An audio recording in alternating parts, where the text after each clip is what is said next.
আমার নাম মিরাজ। আমি পেশায় একজন চোর। চুরি করাই আমার ধর্ম। চুরি ছাড়া আমি আর কিছু করতে পারি না। এই জীবনে অনেকবার ধরা পড়েছি। সর্বপ্রথম চুরি করেছিলাম বয়স যখন 7 বছর। মামার পকেট থেকে 5,000 টাকা চুরি করেছিলাম।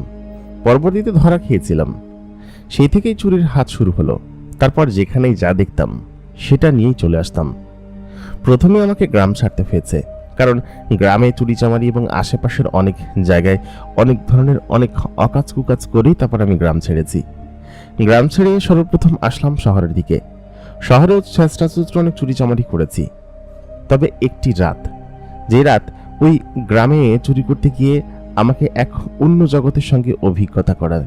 এবং সত্যি কথা, আমি এর আগে বিশ্বাস করতাম না যে জিনপরি বলে কিছু হয়, এবং আমি এমন একটি খপ্পরে পড়ে যাই, সত্যি কথা কখনো বিশ্বাস করতে পারিনি। তারপর থেকে আমার এই চুরির জীবনটা পাল্টে যায়। আমি কখনো ভাবতেও পারিনি যে এমন একজনের সঙ্গে আমার দেখা হবে, যে কিনা আমাকে সম্পূর্ণরূপে পাল্টে দিবে। পেটের দায়ে চুরি করতাম, কোনো কাজ বা ওরকম কোনো কিছু কখনো করিনি বা পারতামও না, যার কারণে অন্য কোনো কিছু করতামও না। এমনও হয়েছিল যে ধরা পড়ে 2-3 দিন শুধুমাত্র টানা মার খেয়েছি। কি আর করতাম, অভাবের সংসার, তার ওপর আমরা 9 ভাই বোন। এতগুলো ছেলে মেয়ে মানুষ করা আমার বাবার পক্ষে সম্ভব ছিলেন না, কারণ তিনি একজন কৃষক ছিল। যে কৃষিকাজ করে যতটুকু ফসল পেত তা আমরা সকলে পেট পুরে খেতে পারতাম না, তাও মানুষের জমি চাষ করে, বর্গা চাষ করে। এভাবে আর কতদিন? আমার অন্যান্য ভাই বোনেরা এরকমভাবে ছড়িয়ে ছিটিয়ে গিয়েছে। বোনদেরকে আব্বা কষ্ট মষ্ট করে বিয়ে দিয়েছে, তবে আমাকে তিনি মানুষ করতে পারেননি। আমি চোর ছাচ্ছর ডাকাত এই জাতীয় জিনিসপাতি হয়েছি।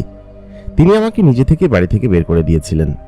তারপর পেটের দায়ে এটা ওটা কাজ তো আর করতে পারি না, চুরি করেই জীবন পার করতাম। আমি আজকে শোনাবো আমার জীবনের ঘটনা। আসসালামু আলাইকুম দর্শক, সকলে কেমন আছেন?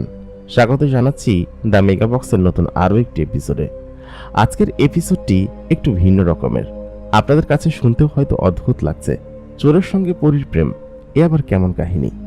এমন একটি ঘটনা মিরাজ নামের একটি ছেলের সঙ্গে ঘটেছিল, যে কিনা একজন সাধারণ চোর ছিল, কিন্তু তার জীবনে এমন অঘটপূর্ণ পরিবর্তন আসে যা কিনা তার জীবনটাকে পরিবর্তন করে দেয়। সত্যি কথা, কিছু কিছু মানুষ অথবা কিছু কিছু অলৌকিক সত্তার ছোঁয়া অনেক মানুষকে মানুষ করে তোলে। ঠিক সেরকমভাবে মিরাজকে হয়তো তুলেছিল। একটা পরীর দেখা সে পেয়েছিল এক রাতে। সেই রাতেই তার জীবনটা পাল্টে দিয়েছিল। কিভাবে সে পরীর সঙ্গে দেখা পেয়েছিল এবং তার সঙ্গে কি আসলে ঘটেছিল, এবং সে কিভাবে পরীর দেশে যায় এবং সেখান থেকে ফেরত আসে, এই সম্পূর্ণ গল্পটি আজকে আমি আপনাদেরকে এই ভিডিওর মাধ্যমে শোনাবো। সেহেতু এই ভিডিওটা শেষ পর্যন্ত আমাদের সঙ্গে থাকার অনুরোধ রইল। প্রতিদিনকার মতো কণ্ঠে আমি আরজে ইমরান আপনাদের সঙ্গেই আছি। আশা করি আপনারা সকলে ভালো আছেন। যারা এখন পর্যন্ত আমাদের এই চ্যানেলটিকে সাবস্ক্রাইব করেননি, অবশ্যই আমাদের এই চ্যানেলটিকে সাবস্ক্রাইব করে পাশে থাকা বেল নোটিফিকেশন অন করে দিবেন। সেই সঙ্গে আপনি যদি আমাদের এই চ্যানেল নতুন হয়ে থাকেন, তাহলে অবশ্যই আমাদের অন্য একটি চ্যানেল দ্য মেগাবক্স প্রাইম, সেটিও সাবস্ক্রাইব করে আসবেন এবং আমাদের এই ভিডিওতে লাইক কমেন্ট করতে ভুলবেন না। সেই সঙ্গে আমাদের ফেসবুক পেজটি আপনারা লাইক দিয়ে আসতে পারেন। ফেসবুকে গিয়ে সার্চ করবেন আরজে ইমরান লিখে। আর আপনারা আমাদের এই চ্যানেলের ভিতর অনেক সুন্দর সুন্দর সিরিজ আছে, সেগুলো শুনতে পারেন যারা নতুন আছেন। তাহলে চলুন আর বেশি কথা বাড়াবো না, আমরা সরাসরি চলে যাই আমাদের আজকের এপিসোডে।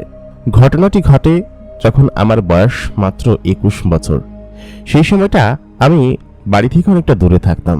গ্রামে গঞ্জে এদিকে ওদিকে চুরিচামারি করে বেড়াতাম। আমার একটা টিম ছিল, বেশিরভাগ দিনই টিমের সঙ্গে চুরি করতে বের হতে হতো। তবে মাঝে মধ্যে একা একাও যেতাম, কারণ ওদের সঙ্গে তখন গ্যাঞ্জাম চলছিল। আমি যে অঞ্চলটায় থাকি সেটা আমার জেলা থেকে অনেকটা দূরে। এই জেলায় আমাকে কেউ চেনে না।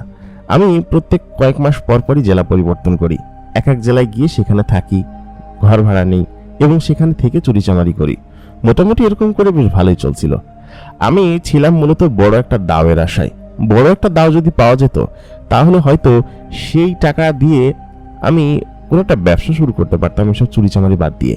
বিয়ে শাদী তো করতে হবে, বড় হয়েছি তো এই সমস্ত কথা চিন্তা করে ভাবলাম যে একটা বড় সড়ো চুরি করি।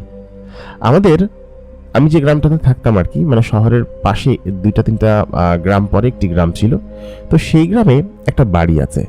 বাড়িটা বেশ বড় এবং অনেক পুরাতন আর কি, কেউ সেখানে থাকে না। অনেক আগে তৈরি করা এবং খুব বড়লোক ঘর আর কি।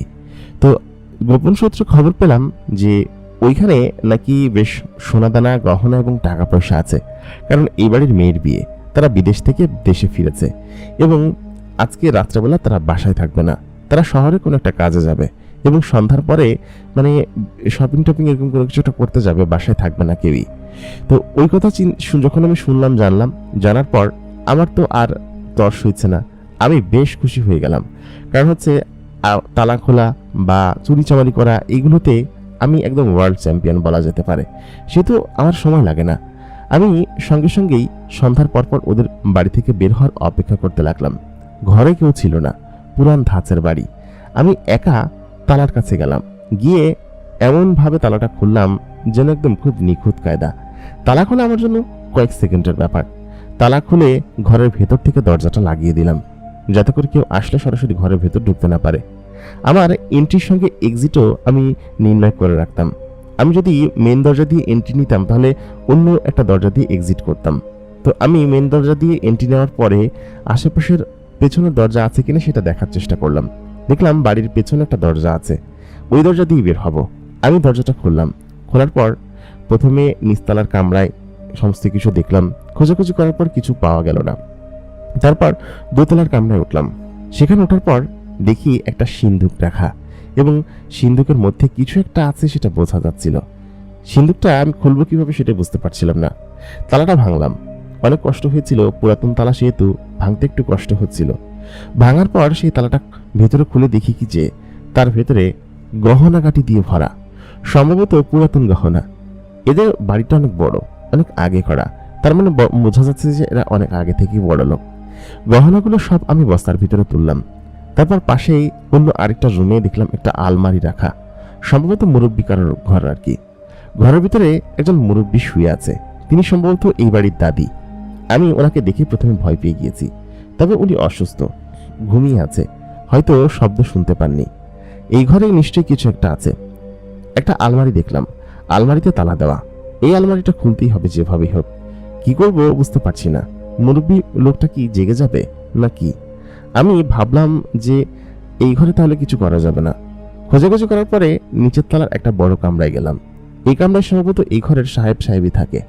আমি ওই ঘরের আলমারি খোলা মাত্রই আমার কপাল চোখে উঠে গেল আর কি। আমি বুঝতে পারছিলাম না এই অবস্থায় আমি কি দাঁড়িয়ে থাকবো নাকি পড়ে যাব করে। পুরো আলমারি ভর্তি টাকা, প্রায় 10-12 লাখ টাকা তো হবেই, শুধুমাত্র বান্ডেল আর বান্ডেল। এতগুলো বান্ডেল রাখা যে আমি ওই মুহূর্তে বান্ডেলগুলো তুলব কিভাবে সেটাই বুঝতে পারছিলাম না। আমি সঙ্গে সঙ্গেই কয়েকটা বান্ডেল সবেমাত্র তুলেছি, দেখলাম বাহিরে ওরা চলে এসেছে। এত তাড়াতাড়ি তো আসার কথা না, ওরা চলে যাওয়ার মাত্র আধা ঘন্টা পরে আমি ঘরে ঢুকেছি। কিন্তু গাড়িগুলো বাড়ির সামনে এসে পার্ক করলো এবং গেটের দরজা খুলছিল আর কি, মেইন গেটের। তো ওই অবস্থায় আমি এমনভাবে ওইখান থেকে বের হওয়ার চেষ্টা করলাম, খুব দ্রুত গতিতে বের হয়ে আসলাম। বের হওয়ার সময় ওইখানের একজন লোক টের পেয়ে গেল, কারণ ঘরের দরজা খোলা ছিল, বাইরে থেকে তালা ভাঙা, তার মানে ঘরের ভিতর চোর ঢুকেছে। এটা ওরা দেখে সঙ্গে সঙ্গে দৌড়ে ঘরের ভিতর ঢুকে গেল, ঢুকে ঘর তল্লাশি করতে থাকলো। তারপর দেখলো যে পেছনের দরজা খোলা আর কি। পেছনের দরজা দিয়ে বের হওয়ার সময় আমার হাত থেকে ওই টাকার বস্তাটা পড়ে কয়েক বান্ডিল টাকা পড়ে গিয়েছে, তার মানে অর্ধেকের মতোই প্রায় পড়ে গিয়েছে। সেগুলো আমি আর তুলতে পারিনি, কারণ তোলার জন্য দাঁড়ালে ধরা খেয়ে যাব। তবে স্বর্ণ গয়নাগুলো নিয়েছি, সেগুলো আমার কাছে সত্যিই খুব ভালো দামে বিক্রি করতে পারবো। নগদ টাকা নিতে পারলে লাভ হতো। ওইগুলো নিয়ে আমি সোজা পেছনের দেয়াল টপকে দৌড়াতে শুরু করলাম, কিন্তু তাতে করে কোনো লাভ হলো না। বাড়িতে বেশ কয়েকজন পুরুষ মানুষ আমাকে পেছনে নিতে শুরু করলেন। পিছু নিতে নিতে আমার পিছনে চলে আসছিলেন এবং আমি খুব দ্রুত গতিতে দৌড়াচ্ছিলাম। প্রায় 10-12 জন লোক আমার পিছন পিছন আসছিল। বাড়িটা বেশ বড় এবং বাড়ির আশেপাশের লোকজন সব গুছিয়ে আমার কিনে ধাওয়া দিতে শুরু করেছে। এই বাড়িটার পেছনে বিরাট জঙ্গল। প্রথমে কিছু ঘরবাড়ি, পাড়া মহল্লা পার হয়ে আমি জঙ্গলের ভিতরে প্রবেশ করলাম। লোকগুলো জঙ্গলের মধ্যেও আমাকে এমনভাবে তাড়া করছিল যে আমি কিছু বুঝে উঠতে পারছিলাম না। ভয়ে আমি তো একদম শেষ। এই অবস্থায় যে কি করব কিছু বুঝে উঠতে পারছি না। সত্যি কথা, আমি ভেবেছিলাম যে ওদিনকে ধরা পড়েই যাব এবং ধরা পড়লে আমাকে আস্ত রাখবে না কেউ, নির্ঘাত পুলিশে দিবে। এর আগেও কয়েকবার জেল খাটার অভ্যাস আছে, তবে এবার যদি জেল খাটি তাহলে একদম অবস্থা খারাপ হয়ে যাবে। কারণ এখানে যার বাড়িতে আমি চুরি করতে এসেছি তিনি এলাকার খুবই গণ্যমান্য ব্যক্তি এবং এটা নিউজে হয়ে যাবে। যাই হোক, আমি দৌড়াতে দৌড়াতে খুব দ্রুত গতিতে দৌড়ে প্রায় একটা কাঁচা রাস্তার কাছাকাছি চলে এসেছি। জঙ্গলের মাঝ বরাবর একটা কাঁচা রাস্তা। ওই অবস্থায় আমি যাওয়ার পথে হঠাৎ করেই একটা অদ্ভুত জিনিসের সঙ্গে ধাক্কা খেয়ে নিচে পড়ে যায়। জিনিসটা কি ছিল জানি না। ধাক্কা খেয়ে পড়ার সঙ্গে সঙ্গে আমি খেয়াল করলাম যে জঙ্গলের ওই প্রান্ত থেকে একটি সাদা রঙের ধবধবে বাচ্চা ঘোড়া আমার দিকে দৌড়ে আসছে, এবং এমনভাবে দৌড়ে আসছে এসেই সঙ্গে সঙ্গেই আমার গায়ের উপর চড়ে বসলো। তারপর আমার পিঠের পিছনে গিয়ে লোকালো, এবং ওইটার গায়ে বেশ খানিকটা ক্ষত আছে। সম্ভবত কোনো জীবজন্তুতে তাড়া করেছে। সঙ্গে সঙ্গে আমি খেয়াল করলাম চতুষ্পদী শিয়াল বা হায়নার মতো একটা জন্তু আমার সামনে এসে দাঁড়িয়েছে। আমার সঙ্গে তো টর্চ লাইট থাকে সবসময়। আমি লাইটটা মারলাম ওই জন্তুটার চোখে। চোখে মুখে লাইট মারার সঙ্গে সঙ্গে জন্তুটা কি এমন হলো, ভয় পেল। ভয় পেয়ে হঠাৎ করে আমার চোখের সামনে থেকে গায়েব হয়ে গেল। মানে আমি বুঝতে পারিনি। আমি পরবর্তীতে লাইট দিয়ে দেখি সেখানে কেউ নেই। সেকেন্ডের মধ্যে কোনো প্রাণী চলে যেতে পারে কিভাবে, আমার ধারণার বাহিরে। আমি দেখলাম যে যে ঘোড়ার ছানাটা আছে, ঘোড়ার ছানাটা আমার পিঠ বরাবর এসে ওখানে সঙ্গে সঙ্গে অচেতন হয়ে পড়েছে, এবং তার গায়ে বেশ খানিকটা ক্ষত এবং খুব খারাপ অবস্থা তার। আমি ওটা দেখে তখন ঘোড়া ছানাটাকে তুলে নিলাম, কারণ এই জিনিসটা বিক্রি করা যাবে বেশ ভালো দামে। আমার এরকম একটা চিন্তা কিভাবে আসলো মাথায় জানি না, তবে ঘোড়ার বাচ্চার অনেক দাম হবে সেটা আমি জানি। সাদা ধবধবে ঘোড়া, এটা তো দাম আরো বেশি হবে। ওটাকে আমি কোলে তুলে নিলাম। আমি মনে মনে ভাবলাম আজকে তো সোনায় সোহাগা হয়ে গিয়েছে। এদিকে এতগুলো স্বর্ণ নিয়ে এসেছি, আবার কিছু টাকাও পেয়েছি, আবার এদিকে একটা সাদা ধবধবে ঘোড়াও পেয়ে গেলাম। ঘোড়াটার দাম তো অনেক হবে। বিক্রি করতে পারলে সত্যি আমি এবার আর চুরি চামারি করবো না, এটাই শেষ চুরি। চুরি চামারি ছেড়ে দিব। এই কথা চিন্তা করে ওইটাকে নিয়ে আমি জঙ্গলের এক কোণায় বসে পড়লাম, কারণ তখনও লোকজনগুলো খোঁজাখুঁজি করছিল আমাকে। আমি জানি আমাকে ওরা আর খুঁজে পাবে না। আমি জঙ্গলের একদম মাঝ বরাবর চলে এসেছি, এমন জায়গায় এসেছি যে এখান থেকে খুঁজে পাওয়া অসম্ভব ব্যাপার। লোকগুলো এখান থেকে চলে গেল অন্যদিকে, আশেপাশে খোঁজাখুঁজি করছে। আমি খুব দ্রুত গতিতে এখান থেকে বেরিয়ে গেলাম, খুব দ্রুত গতি। তারপর ঘোড়াটাকে আমি কাঁধে করে সামনে এগিয়ে যাচ্ছিলাম। ঠিক সেই সময় দেখি জঙ্গলের ঠিক মাঝ বরাবর একটি পুরাতন ভাঙাচোরা বাড়ি। এরকম ভাঙাচোরা বাড়িতে লুকাইতে হচ্ছে সব থেকে বেশি আরামদায়ক আর কি। এখানে লুকানো সব থেকে বেশি নিরাপদ। এখন আর জঙ্গল থেকে বের হতে পারবো না, কারণ আশেপাশে হয়তো ওরা সবসময় টহল দিয়ে বসে থাকবে, সেহেতু এখান থেকে বের হওয়া যাবে না। আগামী 2 দিন এখানেই থাকবো, তারপর এক রাত দেখে এখান থেকে বেরিয়ে যাব। হাতে টাকা পয়সা আছে, বাইরে থেকে খাবার টাবার কিনে এনে এখানে থাকলে কোনো সমস্যা নেই। তবে দেখে মনে হচ্ছে এখানে কোনো লোকজন থাকে না। রাত তখন গভীর। আমি বাড়ির ভেতর প্রবেশ করলাম। পরিত্যক্ত একটা ভাঙা বাড়ি, সম্ভবত কোনো রাজবাড়ি। তবে এরকম একটা জায়গায় এরকম রাজবাড়ি থাকবে? রাজবাড়ি না হলেও জমিদার বাড়ি। ভিটার একদম মাঝ বরাবর। আমি জমিদার বাড়ির সরাসরি নিচতলা থেকে লাইট মেরে দোতলা পর্যন্ত উঠে গেলাম। দোতলার একটি কোণার দিকের কামরা আমি ফাঁকা করলাম। ফাঁকা করে সেখানে পরিষ্কার করলাম। পরিষ্কার করে ভাবলাম যে এখন ঘুমিয়ে পড়ি। ঘোড়াটাকে পাশে রাখলাম। কালকে সকালবেলা খাবার এবং নাস্তা আনতে যেতে হবে। সেখান থেকে খাবার টাবার নাস্তা টাস্তা যা থাকে সবকিছু এনে তারপর কালকেরটা কালকে দেখা যাবে। ঘোড়াটা যে এরকম ভাবে পেয়ে যাবো ভাবতেও পারিনি। যাক, ওই অবস্থা আমি ঘুমিয়ে পড়েছি। ওখানে একটা পরিত্যক্ত খাটও ছিল। আমি আমার ব্যাগ থেকে একটা তোয়ালে বের করে সেই খাটের ওপরে সমস্ত কিছু ঝেড়ে ঝুড়ে তার ওপরে শুয়ে পড়লাম। খাটটার ওপরে তোষক পোষক ওই সমস্ত কিছু ছিল না, তবে খানিকটা ময়লা ছিল। ময়লাটা পরিষ্কার করে সেটার উপর শুয়ে পড়লাম। এখানে কে খাট রেখেছে কে জানে। পরের দিন সকালবেলা আমার চোখে বাইরের আলো পড়ল। আমার মাথার নিচে টাকার বস্তা আর সহ গহনা ছিল। আমি এদিকে ওদিকে তাকাচ্ছিলাম আর কি আড়মোড়া ভেঙে ঘুম থেকে। হঠাৎ করেই ঘুম থেকে উঠে দেখি আমার পাশে একটি জলজ্জান্ত মেয়ে শুয়ে আছে। খাটটা বেশ বড়, কিং সাইজ খাট। আমি যেখানে শুয়ে আছি তার পাশে এরকম একটা জলজ্জান্ত মেয়ে শুয়ে আছে। এটা দেখে আমি ভয়ের সঙ্গে সঙ্গে লাফ দিয়ে উঠে পড়লাম। আমি যেন বুঝে উঠতে পারছিলাম না আমি কোথায় এবং কোন জায়গায় শুয়ে আছি। আমি ওই মুহূর্তে আমি মেয়েটার চোখের দিকে এবং তার চেহারার দিকে তাকিয়ে হতভম্ব হয়ে গেলাম। কারণ গত রাতে যখন আমি এখানে এসেছিলাম তখন ঘোড়াটা আমার সঙ্গে ছিল। ঘোড়াটা যেখানে যেখানে জখম ছিল সেখানে আমি নিম পাতা লাগিয়ে দিয়েছিলাম এবং দুবলো ঘাস চিবিয়ে লাগিয়ে দিয়েছিলাম। সেই জায়গাটা সেরে যাওয়ার কথা। আর মেয়েটার ঠিক সেই জায়গায়, মানে সেই জায়গায় বলতে কপালের এক কোণারটা দিকে দুবলো ঘাস লাগানো, তারপর হাতের একটা জায়গায় দুবলো ঘাস লাগানো। আমি বুঝে উঠতে পারছিলাম না সম্পূর্ণ সাদা রঙের জামা পরা মেয়েটি। মেয়েটির চুলগুলো একদম ধবধবে সোনালী এবং সাদা রঙের। এমনভাবে সে শুয়ে আছে যেন মনে হচ্ছে যে তাকে আমার পাশে নিয়ে আমি শুয়ে আছি। আমি বুঝতে পারছিলাম না মেয়েটি কে, কোত্থেকে আসলো। আমি লাফ দিয়ে সঙ্গে সঙ্গে বিছানা থেকে নেমে গেলাম। নেমে গিয়ে বললাম, হেই, তুমি কে? মেয়েটি সঙ্গে সঙ্গে চোখ খুলে ফেললো। তার চোখটা স্বাভাবিক কোনো মানুষের মতো নয়, একটু ভিন্ন রকমের। এমন চোখের মেয়ে আজ পর্যন্ত আমি দেখিনি। দেখে মনে হচ্ছিল বিড়াল বা অন্যান্য পশু জাতীয় যেসব প্রাণীর যেরকম চোখ হয়, মেয়েটির চোখও ঠিক সেরকম। মেয়েটির সঙ্গে সঙ্গে লাফ দিয়ে উঠে বসে পড়ল। বসে সঙ্গে সঙ্গে আমাকে জড়িয়ে ধরলো, ওরকম বসা অবস্থায়। আমি বললাম, আরে ছাড়ো, কি করছো তুমি? এই কি করছো? তুমি কে? মেয়েটি তখন আমাকে বলল যে, আপনাকে অনেক ধন্যবাদ, আপনি কালকে আমার প্রাণ বাঁচিয়েছেন, এটার জন্য আমি সত্যি আপনার প্রতি কৃতজ্ঞ। আমি বললাম, আমি আপনার প্রাণ বাঁচালাম কোন সময়? আর আপনি কে? আপনি এখানে কখন আসলেন? আমি প্রথমে আপনাকে দেখে ভয় পেয়ে গিয়েছি। মেয়েটি তখন বলল যে, আমি কে সেটা পরে জানা যাবে, আমার খুব ক্ষুধা লেগেছে, আপনি কি আমাকে কিছু খাওয়াতে পারবেন? সত্যি কথা, বাড়ি থেকে বের হওয়া আমার ঠিক একদমই উচিত হয়নি।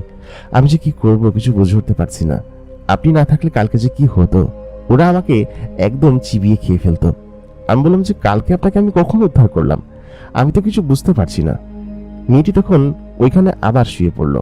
বলল কি যে, এত শক্ত বিছানায় শোয়ার অভ্যাস আমার নেই, কিন্তু কালকে খুব খারাপ লাগছিল, তাই এখানে এসে শুয়ে পড়েছিলাম। আপনি কি আমার জন্য কিছু খাবার আনতে পারেন? আমার খুব ক্ষুধা লেগেছে। আমি বললাম, দেখো মেয়ে, আমি তোমাকে চিনি না, আর তাছাড়া তুমি কি বলছো আমি কিচ্ছু জানি না। তুমি এখন এখান থেকে চলে যাও। আমি আগামী 2-3 দিন এখানেই থাকবো।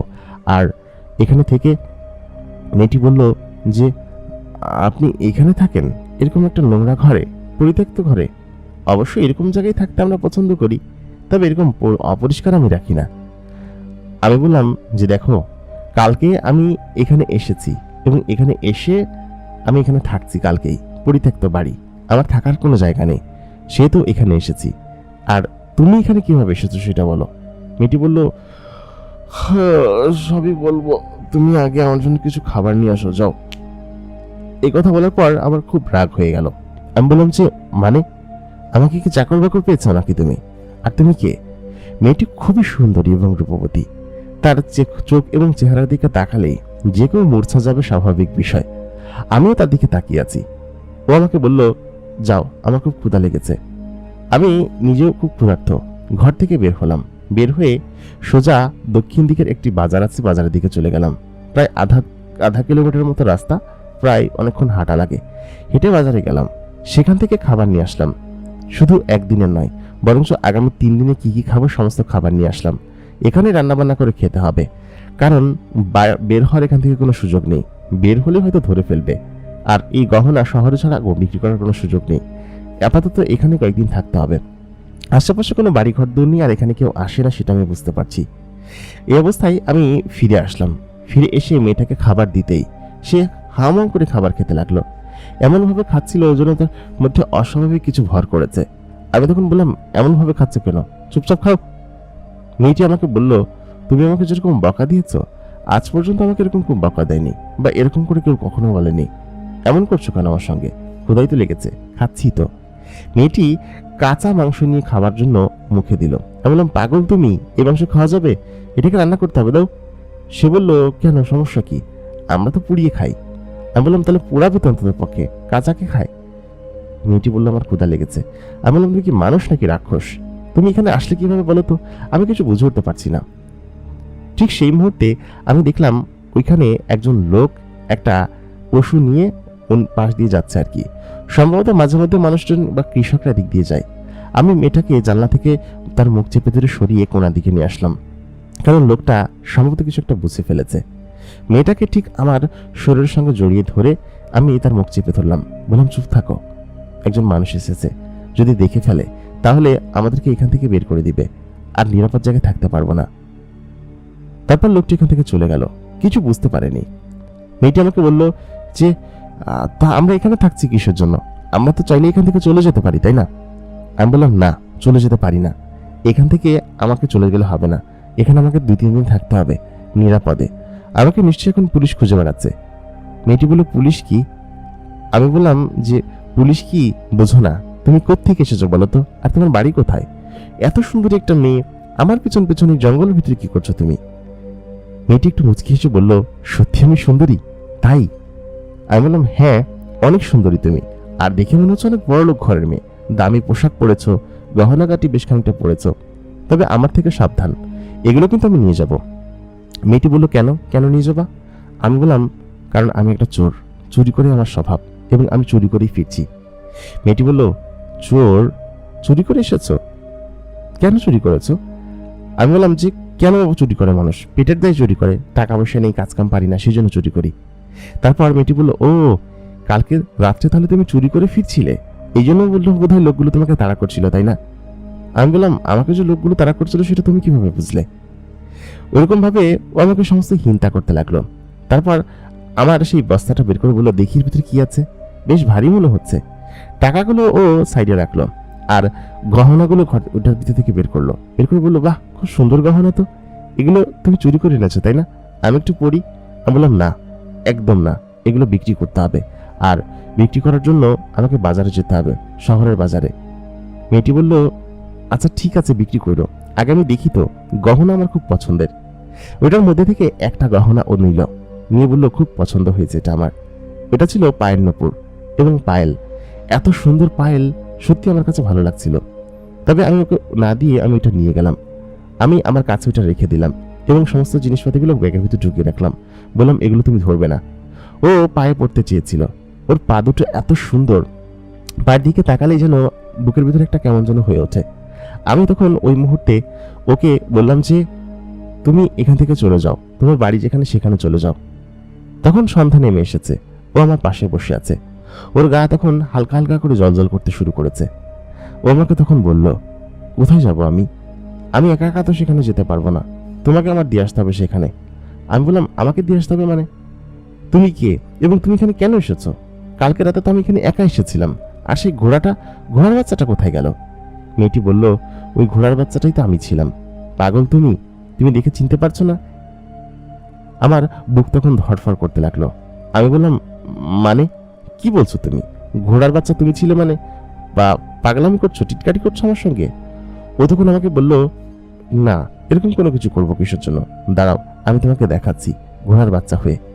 সঙ্গে সঙ্গে ও ওর রূপ পরিবর্তন করে ফেললো। রূপ পরিবর্তন করে ও একটা ঘোড়ার বাচ্চাতে পরিণত হলো। ওইটা যখন আমি দেখলাম, ভয় তখন আমি পেছনে পড়ে যেতে গেলাম। আমি নিজেকে সামলালাম, সামনে বললাম, মানে তুমি কে? তুমি কি একটা ভূত এই বাড়িতে থাকো? ও সঙ্গে সঙ্গে বলল, ভূত প্রেত হতে যাবো কিসের জন্য, আমি একটা জিন। এ কথা বলতেই আমার ভয় তখন আত্মা শুকিয়ে আসলো। এর আগে আমি কখনো জিন দেখিনি, তবে জিনরা এত সুন্দর হয় আমার ধারণার বাইরে ছিল। আমি বললাম, সত্যি তুমি একটা জিন? তবে তুমি তো জিনদের মতো দেখতে কুষ্ঠিত বা খারাপ না, তুমি তো অনেক সুন্দর দেখতে। ও তখন আমাকে বলল, হ্যাঁ আমরা মেয়ে জিন, মেয়ে জিনরা খুব সুন্দর হয় দেখতে, মানে আমরা পড়ি। এ কথা বলতেই আমি যেন কোনো কিছু বুঝে উঠতে পারছিলাম না, এটাকে আমি স্বপ্ন দেখছি নাকি হ্যালোসিনেশন হচ্ছে আমার। মেয়েটির শরীর থেকে জল জল করে আলো বের হচ্ছে। আমি তখন বললাম, শরীর থেকে আলো কেন বের হচ্ছে? ও বললো, রাত্রে হলে আমরা আমাদের শরীর থেকে আলো বের করতে পারি, জল জল করে আলো। আমি বললাম, সত্যি তুমি একটা পড়ি, তোমাকে ছুঁয়ে দেখি। মেয়েটি তখন তার হাতটা বাড়িয়ে দিল এবং আমি তার হাত স্পর্শ করলাম, সত্যি একদম নরম তুলতুলে। মেয়েটিকে যখন একটু আগে ধরেছিলাম তখন তার শরীর ধরে আমি একদম একদম অবাক হয়ে যাচ্ছিলাম। তার শরীর একদম নরম তুলতুলে, একদম অন্যরকম আর কি। আমি এই অবস্থায় বললাম, আল্লাহ, আমি একটা পরীকে দেখেছি সত্যি। মেয়েটি বলল, পরীকে দেখেছ, আর তাতে কি হয়েছে? আমি বললাম, তুমি তাহলে এখানে কি করছো, আর ঘোড়া হয়ে এখানে দৌড়াদৌড়ি করছিলে কিসের জন্য, আর ওরা কারা ছিল যারা তোমার পিছু নিয়েছিল? মেয়েটি তখন বলল, তুমি আমাকে যে পরিমাণ বিপদ থেকে বাঁচিয়েছ, ওরা ছিল খারাপ জিন, আমার ক্ষতি করতে চেয়েছিল। আসলে আমি বাসা থেকে পালিয়ে এসেছি। আমি বললাম, মানে বাসা থেকে পালিয়ে এসেছো কিসের জন্য? পরিমেয়েটি তখন আমাকে বলল যে, পালিয়ে এসেছি কারণ আমার আব্বাজান আমাকে এমন একটা জিনের সঙ্গে বিয়ে ঠিক করেছে যাকে আমি বিয়ে করতে চাই না। আসলে মুদ্রা কথা হচ্ছে, এখন আমি বিয়ে করতে চাই না, এই জন্য আমি বাসা থেকে পালিয়ে এসেছি। কিন্তু এসব বড় ভুলই করে ফেলেছি জানো। আমি যখন বাসা থেকে বেরিয়ে একদম এলোপাতাড়ি আসতে শুরু করি, কতদূর পর্যন্ত এসেছি জানি না। একটা জঙ্গলের কাছে এসে সবেমাত্র বিশ্রাম করা শুরু করেছি। ঠিক সেই মুহূর্তে একদম দুষ্টু জিন আমাকে উত্ত্যক্ত করার জন্য আমার কাছে আসে এবং আমাকে বলে, সুন্দরী কেমন আছো, কি করছো, আসো আমাদের সঙ্গে। এরকম খারাপ জিন এর আগে আমি কখনো দেখিনি, কারণ আমাদের গোত্রতে এরকম খারাপ জিন কখনো হয় না। ওরা আমার হাত ধরে ফেলে, সঙ্গে সঙ্গে হাত ধরে টানাটানি করতে শুরু করে। আমি তখন কি করব? আমি ওখানে একটা ছোট্ট শাবক ছানা, মানে ঘোড়ার ছানা হয়ে বিশ্রাম করছিলাম। এই মুহূর্তে ওরাই সেরকমটা করে। তারপর ওই অবস্থায় আমি ওখান থেকে দৌড় দিই ওদের হাত থেকে পালিয়ে, এবং দৌড়াতে দৌড়াতে তোমার কাছে এসে পড়ি।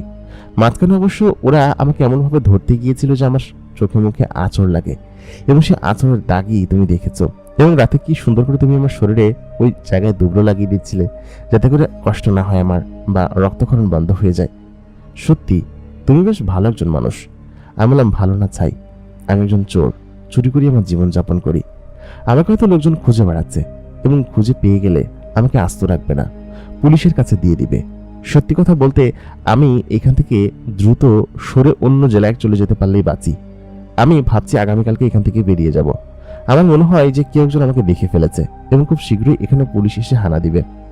মিটি তখন বলল, পুলিশ এসে হানা দিলেই হলো? তোমাকে এত সহজে ধরতে পারবে? কখনোই সম্ভব না। আমি থাকতে তোমাকে কেউ ধরতে পারবে না। আমি বললাম, মানে? মেয়েটি বলল, মানেটা না বোঝার দরকার নেই, এখানে যতদিন ইচ্ছে থাকো। আসো, তুমি না রান্না করবে বললে? আমি বললাম, হ্যাঁ রান্না তো করবো, কিন্তু রান্নার সরঞ্জাম তো আমি নিয়ে আসিনি, শুধুমাত্র একটা পাতিল নিয়ে এসেছি। এতে আর কি রান্না করা হবে?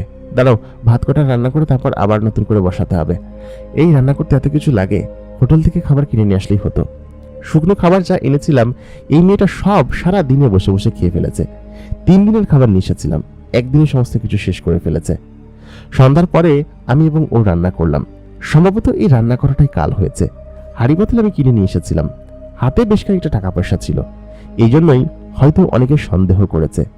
ওইখান থেকেই আমাকে হয়তো দেখিয়ে দিয়েছে যেরকম একজন লোক এসেছিল, যে কিনা হাঁড়ি পাতিল কিনে জঙ্গলের ভেতরে গিয়েছে, এবং জঙ্গলের ভিতরে থাকার মতো এই রাজবাড়িটাই আছে, জমিদার বাড়িটা। এখানে ছাড়া আমি আর কোথাও আশ্রয় নিতে পারবো না, ওরা ভালো মতোই জানে। রাত্রেবেলা খাওয়া দাওয়া শেষ করে সবেমাত্র শুতে যাব, বিছানার কাছে শুয়েছি। ওই মুহূর্তে পরি মেয়েটা আমার কাছে এসে বসলো। আমি বললাম যে, তোমার নাম কি? মেয়েটি বলল, আমার নাম ইসরাত। আমি বললাম, অদ্ভুত নাম। আমি আমার নাম বললাম, মিরাজ। বলল, খুব সুন্দর নাম।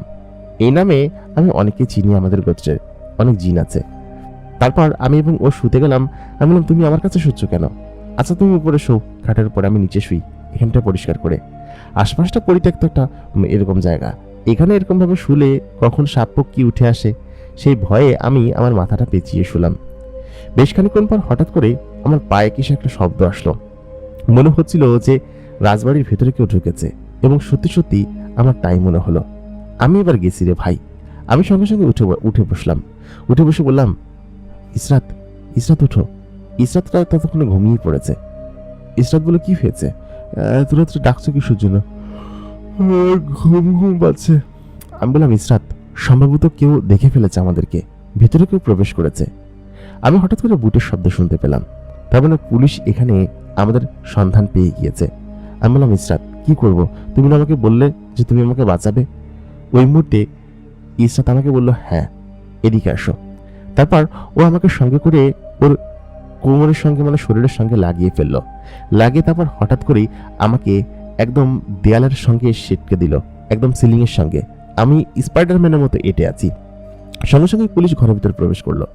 প্রবেশ করে ওরা এদিক ওদিকে কিছু একটা দেখতে লাগলো, মানে কিছু দেখছে আর কি, খুঁজছে, তবে কোনো কিছু পাচ্ছে না। সঙ্গে আমার সেই বস্তাটা আমি হাতে দিয়ে ধরে রেখেছি। ওই মুহূর্তে হঠাৎ করেই পুলিশ আমাকে দেখে ফেললো, এবং দেখলো যে আমি এখানে এমনভাবে এঁটে আছি। ওরা দেখে বাঁশি বাজিয়ে দিল সঙ্গে সঙ্গে। এখানে একজন কনস্টেবল এসে আমাকে দেখেছে মাত্র। কনস্টেবল বাঁশি বাজিয়ে ঘরের বাহিরে গেল। ঘরের বাহিরে গিয়ে ও সম্ভবত অফিসারদেরকে ডাকছে। ওই মুহূর্তে ইসরাত এমন একটা কাণ্ড করবে আমি ভাবতে পারিনি। ইসরাত সঙ্গে সঙ্গে জানালা দিয়ে একটা আগুনের গোল্লা হয়ে আমাকে নিয়ে বেরিয়ে গেল, এবং এটা আমার কাছে অকল্পনীয় ছিল। এরপরে পুলিশগুলো ঘরের ভিতরে এসে সম্ভবত আমাকে পায়নি, তবে আমার ব্যবহারকৃত জিনিসপাতিগুলো হয়তো পেয়েছে, এবং বুঝতে পেরেছে যে আমি এখানে আছি। আমি অনেক কিছু চুরি করেছি, যা কিনা সত্যি একটা অন্যরকম দামি জিনিস। প্রায় 10 থেকে 15 ভরি সোনা তো হবেই, আর ওই সময় সোনার ভরি ছিল প্রায় 70,000 টাকার মতো। তো 10 থেকে 15 ভরি সোনা মানে প্রায় 7 10 70, মানে কত টাকা হয় হিসাব করেন। এত পরিমাণ টাকা এবং সে সঙ্গে আরো টাকা আমি নিয়ে এসেছি। তো ওই অবস্থায় আমি ওইখান থেকে যখন ইসরাতের সঙ্গে বেরিয়ে পড়লাম, তখন সত্যি আমার বিশ্বাস হলো যে ইসরাত কোনো মানুষ নয় এবং ইসরাত একটা পরী। আমি এবং ও আসমানের উপর দিয়ে উড়ে যাচ্ছিলাম। আমার বুক তখন ধরফর করছিল। ইসরাত তখন আমাকে জড়িয়ে ধরে আছে ওর শরীরের সঙ্গে। ও তখন বলল, বুক ধরফর করছে কিসের জন্য? তুমি আমার জীবন বাঁচিয়েছো, আর আমি তোমার জন্য এতটুকু করতে পারবো না? তোমাকে কেউ ধরতে পারবে না। তুমি আমাকে আগে বলবে না যে তুমি ওদের থেকে পালিয়ে বেড়াচ্ছ? আমি বললাম যে আগে তো তোমাকে বললামই। ইসরাত বলল, সরি, বুঝতে পারিনি। তুমি এখন কোথায় যাবা? আমি বললাম, এগুলো আগে বিক্রি করতে হবে, বিক্রি করে তারপর বাকিটা কাজ করতে হবে। ও তখন বলল, বিক্রি করে কি করবা? তুমি একটা কাজ করো, চলো আমাকে বাড়ি পর্যন্ত গিয়ে দিয়ে আসো। আমার আর এখানে ভালো লাগছে না। এতদিনে নিশ্চয়ই বিয়ে সাদের ভাঙাভাঙি হয়ে গিয়েছে। 2 দিন হয়েছে বাসা থেকে বেরিয়েছি। আমি বললাম, কিন্তু তুমি আমাকে হেল্প করে যাও, আমাকে এই জিনিসগুলো বিক্রি করতে সাহায্য করো। জিনিসগুলো নিয়ে যদি আমি একা যাই গহনার দোকানে, তাহলে ওরা এগুলো কিনতে যাবে না। 12-13টা দোকানে বিক্রি করতে হবে। ইসরাত বলল, আচ্ছা ঠিক আছে, তার আগে আমাকে আমার বাসায় যেতে হবে। আমি আমার বাসায় চলে গেলাম, যেখানে মূলত আমি থাকি। আমি সাধারণত যেখানে চুরি করি সেখানে থাকি না। প্রায় আশেপাশে 2-3টা জেলায় আমার বাসা আছে। সব জায়গায় আমি বাসা ভাড়া করে রেখেছি, যাতে করে পালিয়ে এরকম জায়গায় আসতে পারি। পাশের জেলায় আমার একটি ঘর আছে, সেই ঘরে আসলাম। ঘরের তালাও খোলা লাগলো বাইরে থেকে। ইসরাত ঘরের ভিতরে চলে আসলো। আমি বললাম, ঘরের তালা না করে ঘরের ভিতরে চলে আসলাম? বললো, এইভাবেই থাকো, তাতে করে কেউ সন্দেহ করবে না যে তুমি এসেছো। আর তুমি যে একটা চোর, সেটা কি এখানকার কেউ জানে?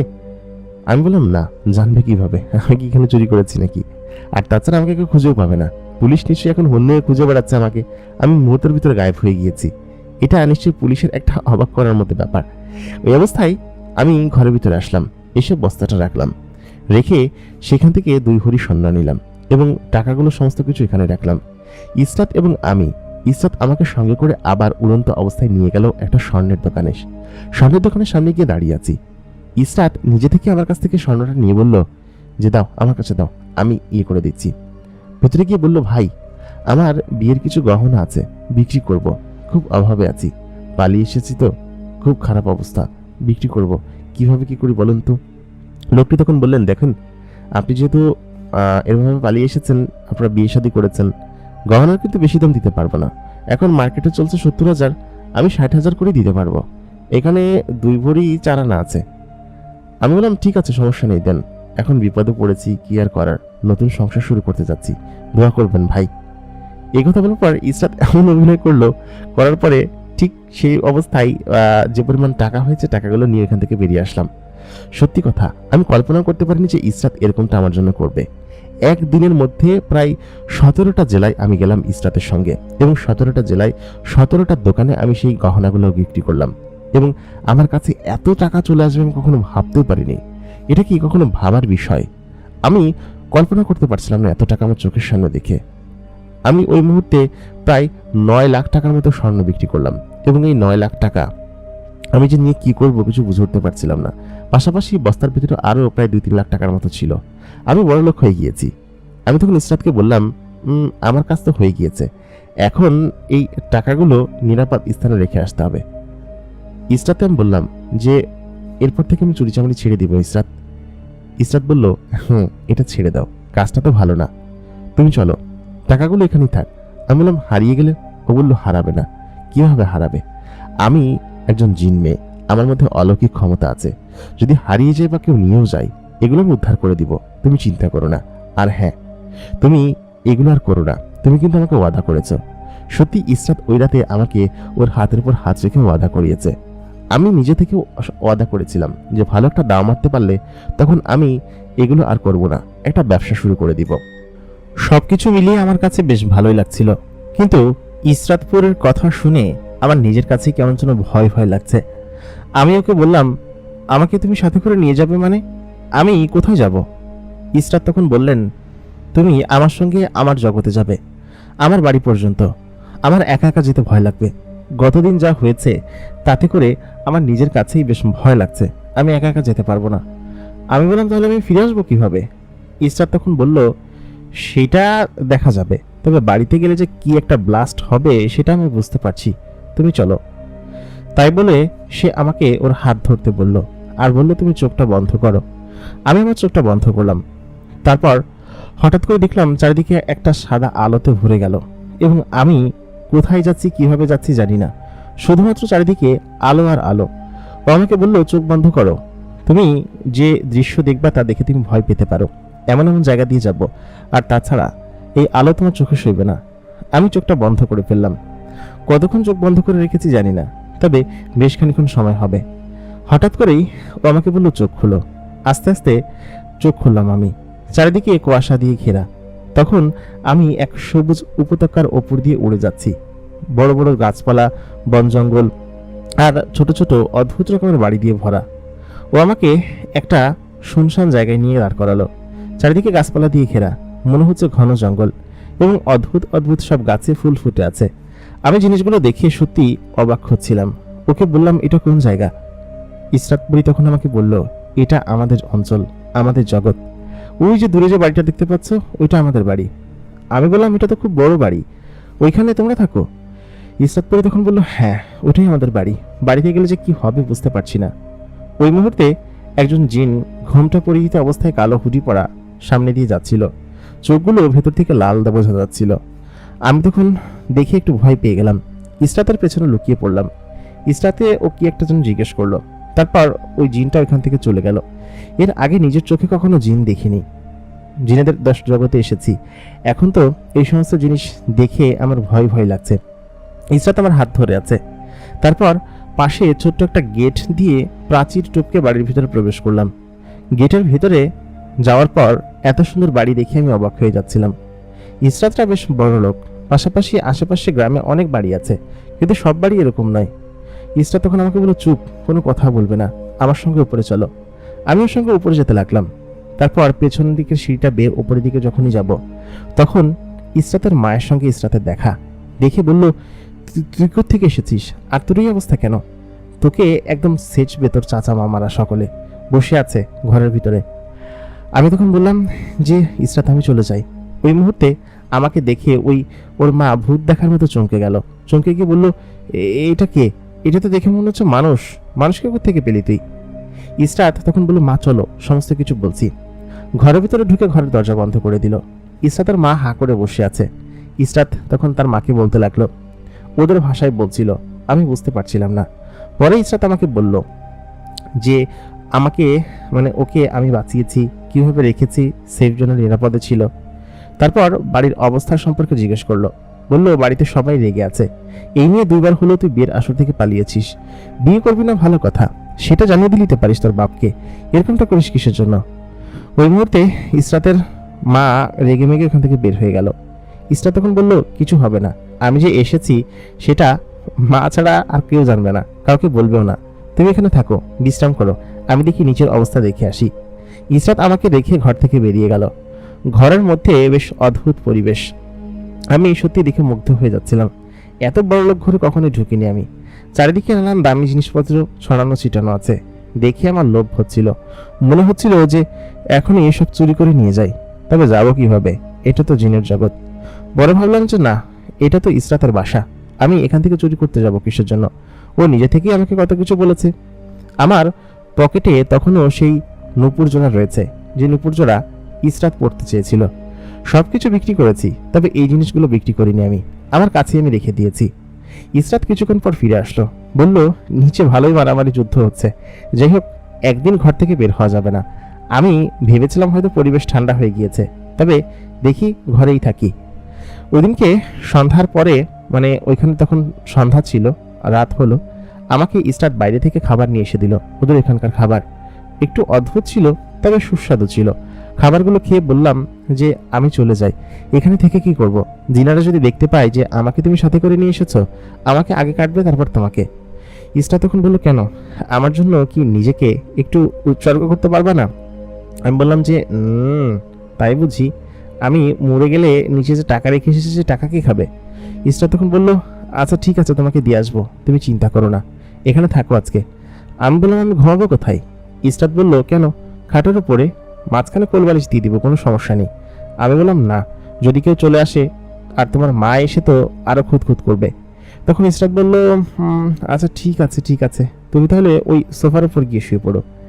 রাত বেশ গভীর হলো, আমার ঘুম ঘুম পাচ্ছিল। এর যদিও আমার রাতে ঘুম তেমন একটা পায় না, তবে কয়েকদিন একটু ধকল গিয়েছে, ঘুম টুম ঠিকঠাক মতো হচ্ছিল না। আমি সোফার উপরে ঘুমিয়ে পড়লাম। রাতে কি হয়েছে জানি না, তবে অনেক ভোর ভোর আমার ঘুম ভেঙে গেল এবং ঘুম থেকে উঠে আমি দেখলাম ঘরের দরজা ঠেলে কেউ ঘরের ভিতরে ঢুকছে। আমি সঙ্গে সঙ্গে সোফার পিছনে লুকিয়ে পড়লাম। লুকিয়ে সেখানে চুপচাপ বসে দেখছি ইসরা তার বাবা প্রবেশ করেছে, সাথে তার মা। সম্ভবত তার মা তার বাবাকে বলে দিয়েছে। ইসরা তার মাথায় এসে হাত বোলাতে লাগলো, বলল, মা এরকমটা তুই কেন করিস? ইসরা তখন ঘুমাচ্ছে। ইসরা তার মা বলল, তুমি ওকে জোর করে বিয়ে দিতে যেও না, তো আর ও বিয়ে করবে না ভালো কথা, তুমি ওকে জোর করে বিয়ে কেন দিতে যাও? শুধু শুধু একটা আলাদা কাহিনী করো। ইসরা তার বাবা তখন বলল, আমি কি সব জানি নাকি? আর তাছাড়া ও পালিয়ে যাবে ভাবতে পারিনি, আর ও গিয়ে ওর গায়ের কোন কাঁটা দাগ কেন? তখন সমস্ত কিছু বলে দিল ওর মা। তারপর বলল, ছেলেটাকে কোথায় রেখেছো তোমরা? ইসরাতের মা বলল, এই তো পাশের রুমে আছে। আসলে মিথ্যা কথা বলেছে, কালকে ইসরাতের মা এই ঘরে প্রবেশই করেনি। কোথায় আছে সেটা ইসরাতের মা নিজেও জানে না। আমি চুপচাপ সেখানে বসেছিলাম। আমি ওইখান থেকে পাশ কাটিয়ে দরজা দিয়ে বেরিয়ে গেলাম। ওরা দুজন দেখেনি। বেরিয়ে বারান্দা এসে দাঁড়িয়ে আছি।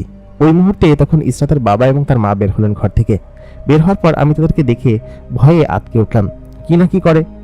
তারপর ইসরাতের বাবা বললেন, তুমি বেশ ভালো কাজ করেছো, আমার মেয়েকে নিরাপদে এখানে নিয়ে এসেছো। যাই হোক, তোমাকে অনেক ধন্যবাদ। তুমি এখানে থাকো 1-2 দিন, তারপর চলে যাও, ঠিক আছে? নাকি এখনই চলে যাবে? আমি কি কোনো জিনকে বলবো দিয়ে আসতে তোমাকে? আমি বললাম যে হ্যাঁ, আমি চলে যাব। আসলে ইসরাতকে এই পর্যন্ত দিতে এসেছিলাম, এই আর কি। ও একা একা আসতে ভয় পাচ্ছিল। ওর উপর খুব খারাপ জিনেরা আছর করেছিল, মানুষের জগতে পৌঁছে গিয়েছিল। সেখান থেকে আমি উদ্ধার করেছি। আমি একটু ক্রেডিট নিলাম। এরপরে উনি আমাকে বললেন, ঠিক আছে, তুমি বিশ্রাম করো, দুপুরবেলা খাওয়ার সময় একসঙ্গে দেখা হবে। তারপর আমি ওনারা চলে যাওয়ার পর ইসরাতের রুমে ঢুকে গেলাম। ইসরাত তখন উঠে বসে আছে, আমাকে খোঁজ করছিল। বললো, বাবা এসেছিল তখন তুমি কোথায় ছিলে? আমি বললাম, আমি লুকিয়ে পড়েছিলাম। তারপর যাই হোক, তোমার বাবা বিষয়টা জানতে পেরেছে যে তুমি কি কি করেছো, এবং আমাকে ওনার সঙ্গে সাক্ষাৎ করে হয়েছে আর কি। তারপর বললো, তারপর বাবা কি বলেছে তোমাকে? আমি বললাম যে বলেছে যে 2 দিন থাকতে, তবে আমি চলে যাবো এখনই। আমাকে উনি যাওয়ার ব্যবস্থা করে দিচ্ছেন। ইসরাত বলল, যাওয়ার জন্য তো পাগল হয়েছে কিসের জন্য? এখানে কেউই আমার সঙ্গে কথা বলে না। তোমার সঙ্গে এই 2-3 দিনে যে পরিমাণ কথা বলেছি আর যে পরিমাণ ভালো লেগেছে আমার, সেই হিসাবে এখান থেকে তোমাকে যেতে দিতে ইচ্ছে করছে না। আমি বললাম, কেন? ও বলল, তোমাকে ভালো লেগেছে তাই। যাক, মজা করছি, যাও গোসল করে আসো, ফ্রেশ হয়ে আসো। এই এক কাপড়ে কতক্ষণ থাকবে? 2 দিন ধরে এক কাপড়ই পরে আছো। আচ্ছা দাঁড়াও, তোমার জন্য কাপড়ের ব্যবস্থা করছি আমি। ইসরাত ঘুম থেকে উঠলো, উঠে আয়নার সামনে গিয়ে চুলগুলো বাঁধতে শুরু করলো। কি সুন্দর মোলায়েম চুল, আর কি সুন্দর তার চেহারা। আমি পেছন থেকে তাকিয়ে আছি। ইসরাত বলল, কি দেখছো? আমি বললাম, দেখছি তোমাকে কেউ এত সুন্দর হতে পারে তা আমার বিশ্বাসও ছিল না। সত্যি কথা বলতে আমার কাছে বেশ অদ্ভুত লাগছে তোমাকে দেখতে। ও বলল, এত কথা বলতে হবে না, যাও। তারপর ও ঘর থেকে বেরিয়ে গেল। বেশ খানিক্ষণ পর ফিরে এসে বলল, এই নাও, এটা নিয়ে আমার গোসলখানায় গোসল করতে যাও, তাড়াতাড়ি গোসল করে আসো, একসাথে নাস্তা করব। তারপর আমি ওর ওয়াশরুমে গেলাম। এত বড় ওয়াশরুম এর আগে আমি কখনো দেখিনি। পুকুরের মতো একটা জায়গা আছে এবং মাঝখানে একটা বড় পুকুর কাটা, তার মধ্যে গোলাপ ফুল দিয়ে নানান ধরনের জিনিসপাতি দিয়ে পুকুরের পানি ভেতর সাজানো, আর চারিদিকে এত সুন্দর মহল। আহা, কি সুন্দর! আমি দেখে যেন অন্যরকম হয়ে যাচ্ছিলাম। পানির মধ্যে নামলাম, শীতল পানি, বাইরে বেশ খানিকটা গরম ছিল, এত ভালো লাগছিল। কিছুক্ষণ ডুবে বসেছিলাম। মাঝখানে ইসরাত আসলো, এসে বলল, তুমি এখন পর্যন্ত ফ্রেশ হওনি? তাড়াতাড়ি খেতে যেতে হবে, তাছাড়া আমিও গোসল করবো, তাড়াতাড়ি ওঠো। ওই বলতেই ইসরাত লাফ দিয়ে পানির মধ্যে নেমে গেল। নেমে গিয়ে বলল, এটা আমার সব থেকে প্রিয় জায়গা, এখানে আমি ডুবে বসে থাকি ঘন্টার পর ঘন্টা, খুব ভালো লাগে। অবশ্য পানিটা চেঞ্জ করেনি বোধ হয়, গোলাপ ফুলগুলো কেমন মরে গেছে, নতুন করে দিতে বলতে হবে। যাই হোক, তুমি কিছু মনে করো না। আমি উঠে যেতে লাগলাম। ইসরাত তখন বলল, আহা, কোথায় যাচ্ছ? এত সুন্দর একটা গোসলখানায় বসে গোসল করতে ভালো লাগছে না? তারপর আবার এরকম সুন্দর একটা মেয়ের সঙ্গ। আমি বললাম, ঠিক আছে, কিন্তু এটা যদি তোমার পরিবারের কেউ দেখে আমাকে খুন করবে। ওরা তো ভেবেছে যে আমি পাশের বাসায় শুয়েছিলাম, পাশের রুমে, কিন্তু তোমার এই ঘরে শুয়েছি সেটা জানলে তোমার বাবা আমাকে কেটে ফেলবে। ইসরাত বলল কি যে, আচ্ছা ঠিক আছে, যাও, তোমার আবার ঠান্ডা লেগে যাবে, তুমি তো মানুষ, হয়তো এত ঠান্ডা সহ্য করতে পারো না। সত্যি সত্যি তাই হলো। 10-15 মিনিট পানির ভিতর ডুবে থেকে উপরে উঠে হাঁচি দিচ্ছিলাম। জামাটা চেঞ্জ করে নিলাম। বললো, বাহ, তোমাকে কি সুন্দর লাগছে দেখতে। আচ্ছা, তুমি এসব চুরি চামারি কেন করো বলো তো? এসব ছেড়ে দিতে পারো না? আমি বললাম, ছেড়ে দিব, এরপর থেকে আর কিছু করবো না। তুমি যেহেতু বলেছো, তোর মতো একজন সুন্দরীর কথা কি ফেলা যায়? সত্যি কথা, ইসরাতকে যত দেখছিলাম আমি তত মুগ্ধ হচ্ছিলাম। আমি এখান থেকে বেরিয়ে আসলাম। বেরিয়ে এসে চুপচাপ সোফার উপর বসে আছি। আমার নিজের চেহারা আয়নায় দেখে নিজেকে যেন অন্যরকম লাগছে। নিজেকে চিনতে পারছি না। এটা আমি? এত দামি একটা পোশাক পরেছি। কিছুক্ষণ পর ও নিজে থেকেই গোসলখানা থেকে বেরিয়ে আসলো। কি সুন্দর রূপ তার, আর কি সুন্দর যৌবন। তার দিকে তাকালে যেন মনে হয় তার প্রেমে পড়ে যায়। আমি তখন যুবক, ইয়ং। এরকম একটা সুন্দরী মেয়ের প্রেমে পড়া আমার পক্ষে অবশ্যই উচিত। আমি তখন অন্যদিকে তাকিয়ে পড়লাম। ইসরাত ভেতর থেকে একটি সুন্দর সাদা রঙের জামা পরে আসলো। এত সুন্দর লাগছিল তাকে, সাথে অনেক গহনাগাটি এবং অনেক কিছু পড়েছে। ইসরাতের এই বাড়িতে সম্পদের কোনো অভাব নেই। আমার লোভ হতে লাগলো ওদের সম্পদের প্রতি। বেশ খানিক্ষণ পর ইসরাত আমাকে বলল, চলো। ও আমাকে সাথে করে নিয়ে টেবিলে গেল। জিনারা আমাকে দেখে কেমন যেন অদ্ভুত চোখে তাকাচ্ছিল। আমি সেখানে খেতে বসলাম। ইসরাতের বাবা আমাকে বলল কি করি, তা আমি তো আর বলতে পারছিলাম না যে আমি চুরি করি। আমি তখন বললাম, এই তো গরিব মানুষ, চাষবাস করে খাই, বাড়িতে থাকি, এইভাবেই চলছে।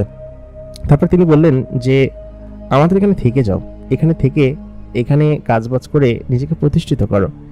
এর আগে অনেক মানুষ এখানে এসেছে, এমনকি আমাদের এখানে আছে অনেকে। এখানকার মেয়েকে বিয়ে করে এখানেই সেটেল হয়ে গিয়েছে। তুমিও থাকো যদি তোমার কোনো পিছুটান না থাকে। আমি ইসরাতের দিকে তাকালাম। ইসরাত আমার পায়ে ঘষা দিয়ে বলল, কি থাকবা না? থাকো, থাকলেই বরঞ্চ ভালো হবে। আব্বাজান এরকম সুযোগ কাউকে দেন না। তারপর ইসরাতের আব্বা ইসরাতকে ধমকি দিয়ে বলল, এই তুই চুপ থাক। তুই যে মান সম্মান নষ্ট করেছিস আমার, তোর মামারা আর চাচারা আসলে একদম দিবে ভালো মতো। চুপ থাক এখন, ওরা আসার আগে গায়েব হয়ে যায় এখান থেকে। খাবার টেবিলে আমার সঙ্গে ইসরাতের বাবা বেশ খানিক্ষণ গল্প করলেন। আমার বাড়িতে কে কে আছে, আমি কি কি করি, এই সমস্ত বিষয় নিয়ে সমস্ত কথাবার্তা আমাকে বললেন। যাই হোক, সমস্ত কিছু পার হওয়ার পরে দুপুরের দিকে একটা ভাত ঘুম দিলাম খাওয়া দাওয়া শেষ করে। তারপর ঘুম থেকে উঠলাম বিকেল বিকেল। ইসরাত তখন আমার পাশে বসে আছে। বসে থেকে বলল, এই যে চোর মশাই ওঠেন, আপনাকে নিয়ে একটু ঘুরতে যাব। আপনি তো আর আমাদের এখানকার দেখেননি। আমি বললাম, তাই নাকি? কোথায়? আমি হাত মুখ দিয়ে ইসরাতের সঙ্গে বের হলাম। ইসরাতের বাড়ির আশেপাশের পরিবেশটা খুব সুন্দর। পাহাড় দিয়ে ঘেরা একটা সুন্দর গ্রাম, এবং এই গ্রামের চারিদিকে এত সুন্দর সুন্দর সব ফুল গাছ, মানুষজন, গাছপালা সমস্ত কিছু আছে। মানুষ তো না, জিন। চারিদিকটা এত অদ্ভুত লাগছিল যে আমি সত্যি মুখরিত হয়ে যাচ্ছিলাম। আমার কাছে খুব সুন্দর লাগছিল। ইসরাত আমাকে নিয়ে গেল একটা সুন্দর পুকুর পাড়ে। চারিদিকে ফুল গাছ দিয়ে ঘেরা এবং স্বচ্ছ পানি। ভেতরে যে মাছ সাঁতার কাটছে তাও দেখা যাচ্ছে, শৈবালগুলোও দেখা যাচ্ছে। ফুলে ফুলে চারিদিকে মুখরিত এবং এত সুন্দর সুঘ্রাণ। আমি তখন ওকে বললাম যে তোমরা কত সুন্দর জায়গায় থাকো। আসলে এর আগে কখনো জিন দেখিনি তো, আর পরি তো দূরের কথা। সত্যি কথা বলতে তোমরা আসলে খুব সুন্দর জাতি। ইসরাত বলল, তাই নাকি? তারপর আমি এবং ইসরাত এখানে বসলাম। বসার কিছুক্ষণ পরে ইসরাত আমাকে বলল, দেখো কি সুন্দর পাখি উড়ে যাচ্ছে। এটা আমাদের সব থেকে সুন্দর পাখি, একটা রঙিন পাখি। আমি দেখতে লাগলাম ওই সমস্ত কিছু। দেখতে দেখতে সন্ধ্যা নেমে আসলো। আমি আমার পকেট থেকে নুপুর জোড়া বের করলাম। বের করে বললাম, ইসরাত, তোমার পাটাকে আমি ধরতে পারি একটু? ইসরাত বলল, হ্যাঁ। তাই বলে ওর পাটা আমার পায়ের উপরে এগিয়ে দিল। আমি সঙ্গে সঙ্গে ওই দুপায়ে নুপুর দুটো পরিয়ে দিলাম। ও বলল, এইটা সেই দুটো নুপুর না? তুমি না বিক্রি করে দিলে এগুলো? আমি বললাম, না, আমি বিক্রি করিনি। যদিও চুরির জিনিস, তবুও তোমাকে পরাতে কেমন কেমন লাগছে। ও তখন বলল, যাই হোক, তুমি আর এগুলো করবে না সেটা ওয়াদা করেছো আমার কাছে। সে তো এগুলো আর কখনো করবে না। জিনিসটা আমার কাছে থাক, আমার এটা খুব ভালো লেগেছে। ইসরাতের পায়ে পরানোর পর তার সাদা পায়ে এরকম গোল্ডেন কালারের একটা নুপুর দেখতে খুব সুন্দর লাগছিল। নুপুরটা ঝমঝম করছিল। আমাকে বললাম, সত্যি খুব ভালো লাগছে এবং খুব অন্যরকম লাগছে। ইসরাত তখন আমার দিকে চেয়ে বলল, খুব সুন্দর লাগছে এবং আমার কাছে খুব ভালো লেগেছে এটা। তারপর আমি এবং ও বেশ খানিক্ষণ গল্প করতে লাগলাম। আমার কেন যেন এখান থেকে যেতে ইচ্ছে হচ্ছিল না।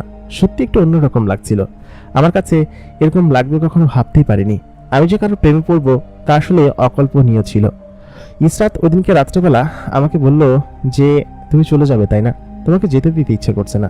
ইচ্ছে করছে তোমার সঙ্গে আমি থাকি, আরো কিছুক্ষণ সময় কাটাই। অবশ্য তোমার তো যেতে হবে, তুমি তাহলে যাও, আমি কিছুদিন পর তোমার সঙ্গে দেখা করতে আসবো। এই বলে ইসরাত আমাকে রথে তুলে দিল রাতে, এবং ওদের যে জিন যে ঘোড়ার গাড়িটা টেনে নিয়ে যায় সেই ঘোড়ার গাড়িতে আমাকে চড়িয়ে দিল। অনেকক্ষণ ঘোড়ার গাড়ি আকাশ দিয়ে চললো। চলার পর আমার সেই বাড়ির সামনে যেখানে টাকাগুলো রাখা ছিল সেখানে নামিয়ে দিয়ে গেল। আমি জিনদেরকে বললাম, জিন ভাই, আমাকে অমুক একটা জায়গায় নিয়ে চলো এবং ওইখানে আমাকে নামিয়ে দিও। আমি এখান থেকে কিছু জিনিস নিব। ঘরের তালা খুলে ভিতর থেকে বস্তাটা নিলাম, যে বস্তার ভিতর টাকাগুলো এবং গহনাগুলো রাখা ছিল। কিছু গহনা আমি রেখে দিয়েছিলাম, বিক্রি করিনি। টাকাগুলো নিয়ে এবং গহনাগুলো নিয়ে ওইখান থেকে বেরিয়ে পড়লাম। উড়ন্ত অবস্থায় আমাকে আমার বাড়ির কাছাকাছি জায়গায় নামিয়ে দিয়ে গেল। তারপর বাড়িতে আসার পর আমার পরিবারের লোকজন আমাকে দেখে অবাক, এত রাত্রেবেলা। আমি আমার নিজের ঘরে গেলাম।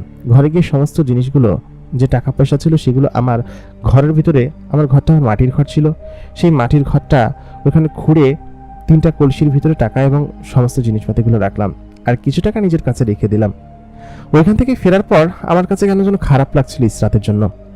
ও কি আর কখনো আমার কাছে আসবে তা আমি জানি না, তবে সত্যি কথা ইসরাতের সাথে কাটানো সময়গুলো আমার জীবনের সব থেকে সুন্দর মুহূর্তের মধ্যে একটি ছিল, এবং ওই মুহূর্ত আমি কখনো ভুলতে পারবো না। ইসরাত আমাকে বলেছিল যে ওইখান থেকে ফেরার পরে ও আমার সঙ্গে দেখা করতে যাবে, কিন্তু কবে দেখা করতে আসবে সেটা বলেনি কখনো। এই ঘটনার প্রায় আজকে 8 বছর পেরিয়েছে। 8 বছরের ভিতরে ইসরাত আমার সঙ্গে কখনো দেখা করতে আসেনি, তবে ওর সঙ্গে কাটানো সেই সময়গুলো আমার জীবনের সব থেকে সুন্দর মুহূর্তগুলোর মধ্যে একটি ছিল, এবং একটি বলতে অন্যতম ছিল, যা কিনা আমি কোনোদিন ভুলতে পারবো না। এবং ওই অনুভূতি আমার কাছে এক অন্য পর্যায়ে নিয়ে গিয়েছিল। সম্ভবত হয়তো আমি ইসরাতকে ভালোবাসতে শুরু করেছিলাম। তারপর আর কি, আমি এই কয়েক বছরে আমার ব্যবসার অনেক উন্নতি করেছি। যেখান থেকে টাকা পয়সাগুলো চুরি করে নিয়ে এসেছিলাম, আমার ইচ্ছে আছে যদি কখনো অনেক বড় লোক হতে পারি, তাদের টাকাগুলো ফিরিয়ে দিয়ে আসবো আমি। হয়তো তারা আমাকে মাফ করবে না, তবে সত্যি কথা বলতে ইসরাতের ওই কথার পর আমি আর কখনো চুরি চামারি করিনি, এবং একজন চোরকে একটা পরী ঠিক করে দিয়েছিল, যেটা কিনা আমার জীবনের এক অন্যরকম ভালো লাগা কাজ করে এখনো। সত্যি কথা বলতে ইসরাতের জন্য এখন পর্যন্ত আমি অপেক্ষা করি। আমার এই ছোট্ট জিনের দুনিয়া ভ্রমণের কাহিনীটি আপনাদের কাছে কেমন লাগলো অবশ্যই কিন্তু আমাদেরকে জানাতে ভুলবেন না। প্রিয় দর্শক, আমাদের আজকের ঘটনাটি আশা করি আপনাদের কাছে ভালো লেগেছে। ভালো লাগলে অবশ্যই লাইক করবেন, কমেন্ট করবেন, শেয়ার করবেন।